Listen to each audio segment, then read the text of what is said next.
It is April 5th, 2023, and tonight is the beginning of Passover, and it's also the week where Christians celebrate the crucifixion and resurrection of Jesus. And I think it's good to look at both of those things in context together, because Jesus was the fulfillment of Passover. He became the sacrificial lamb. The Last Supper was the celebration of Passover, and then he was crucified on Passover. And Jesus is also the new Moses who delivers us in the new Exodus, and he delivers us from sin,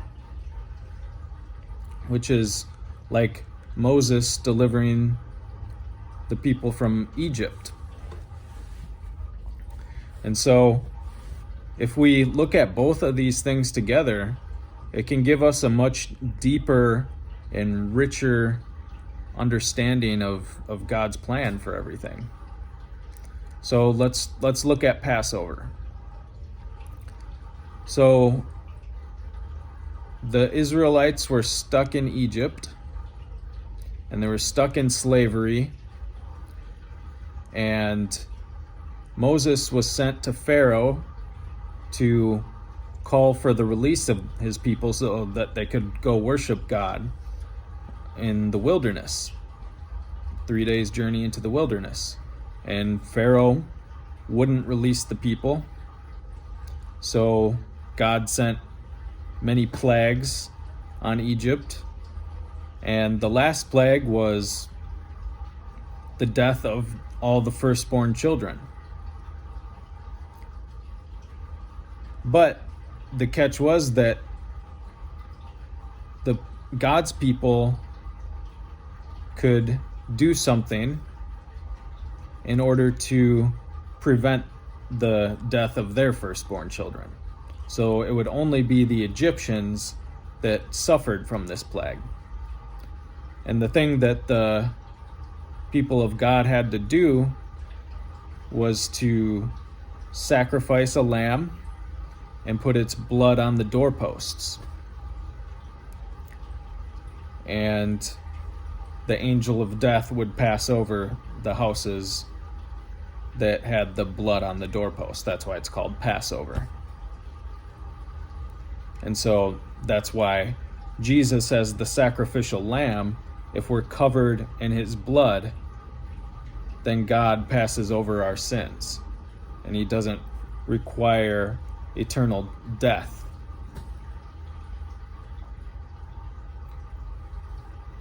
And another part of the Passover was that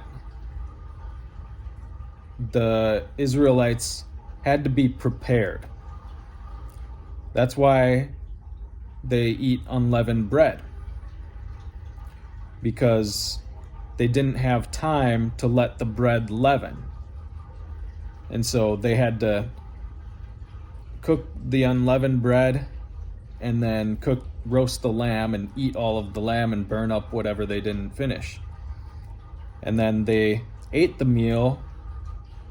They didn't sit down and, prepare everything nicely.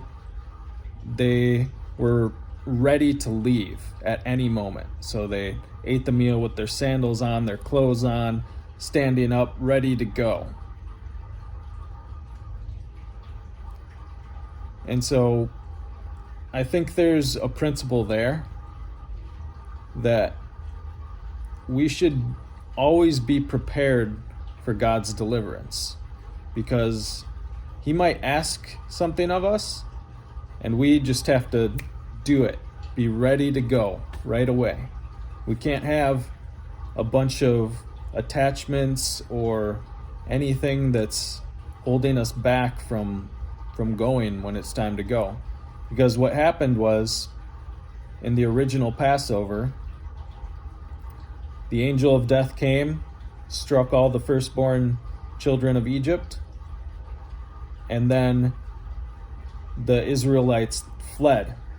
They fled towards the wilderness.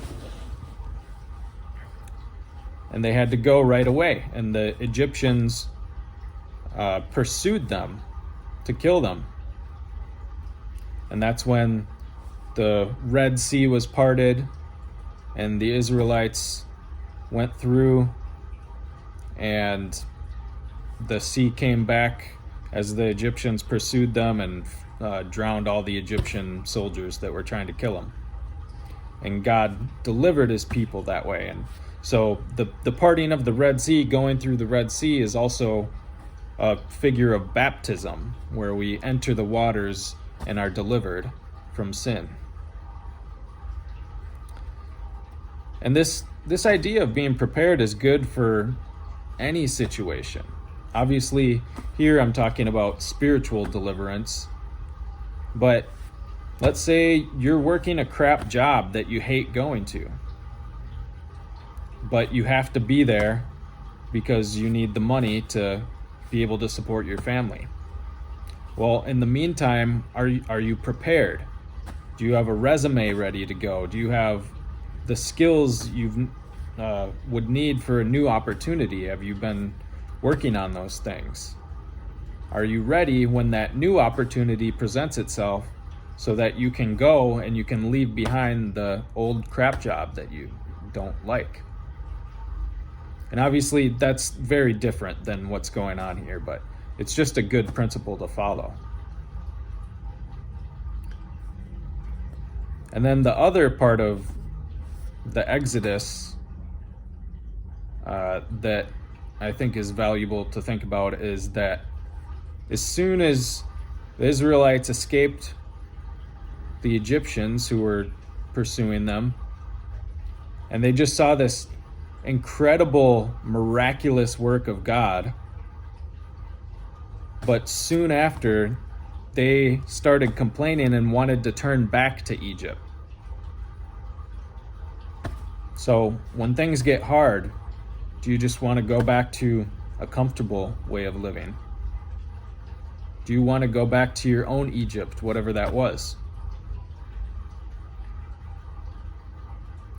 And here we're talking about sin because Jesus delivers us from sin.